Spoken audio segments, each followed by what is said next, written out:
Olá, meu nome é Michele Valério e eu vou falar sobre monitoramento de bactérias no tambaqui de cultivo. Bom, o tambaqui, ele é a espécie mais produzida no país, a espécie nativa mais produzida no país, né? E mesmo assim, nós sabemos muito pouco acerca das enfermidades, né, que afetam essa espécie. Bom, a aquicultura é o setor de produção animal que mais cresce no mundo, né?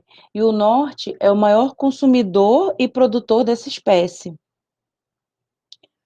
Então, assim, as condições que estão associadas ao sistema intensivo, né, eles predispõem como a fatores predisponentes ao surto das enfermidades, como os agentes ubiquitários, né, eles tornam-se patógenos oportunistas, assim como micro-organismos intestinais, eles estão relacionados ao ambiente.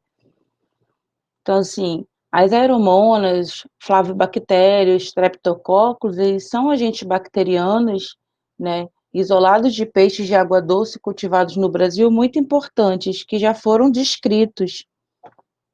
Mas há uma lacuna de informações sobre dados epidemiológicos acerca do tambaqui, assim como o seu padrão de distribuição das bactérias e previsão de surtos de mortalidade. Então, o nosso objetivo é identificar bactérias isoladas do tambaqui saudáveis de cultivo do Amazonas e avaliar a prevalência de potenciais micro-organismos patogênicos. Nos nossos materiais e métodos, nós fizemos um monitoramento microbiológico no período de 6 meses, trabalhando com 20 tambaquis juvenis mensalmente. Nós fizemos uma coleta das amostras de forma asséptica, né?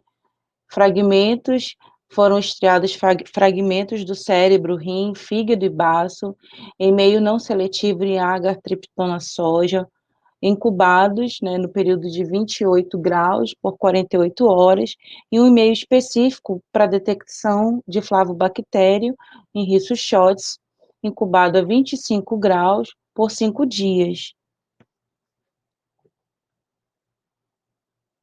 Contudo, nós coletamos os isolados purificados, depois de estriados e repicados, nós fizemos os isolados puros para coleta e detecção de Gram, após o crescimento, né, até a identificação, né, a identificação do gênero e da espécie, né,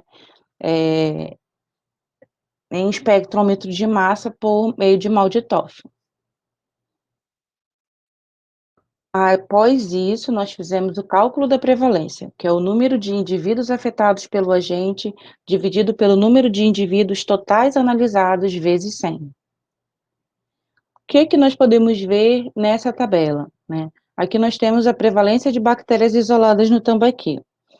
Desses gêneros, né, nós coletamos dos locais de Presidente Figueiredo, Manacapuru, Rio Preto da Eva, e aqui nós destacamos as aeromonas, o gênero das aeromonas, diversas espécies, com um total aqui de 8%. O que nós temos a falar sobre elas? Malik e outros já descreveram como um patógeno emergente de peixes.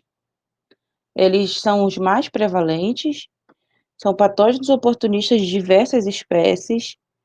Eles causam sepsemia hemorrágica por aeromonas móveis. E no tambaqui?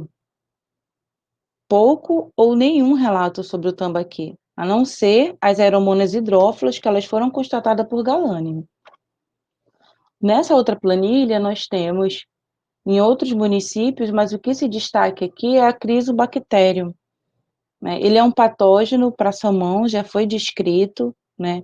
Pouco ou nenhum relato também sobre agente patogênico de peixe, porque ele está muito associado à formação de biofilme no ambiente. E Lard e outros já observaram, né, principalmente lesões ulcerativas e hemorrágicas em salmão. Nessa outra planilha, nós destacamos as plesiomonas e as pseudomonas, né? E o que que nós podemos falar sobre elas? Que elas são de prevalência alta, são patógenos oportunistas em diversas espécies, mas aí retomamos o pensamento, e no tambaqui? O que nós encontramos? Eles viram plesiomonas com potencial patogênico prejudiciais, assim como Ferreira e como Sebastião, que viram espécies diferentes das pseudomonas em pacu. O que nós podemos falar, discutir sobre isso? 73% dos indivíduos analisados, eles não tiveram crescimento bacteriano. A soma da nossa prevalência, ela não equivale a 100%, né?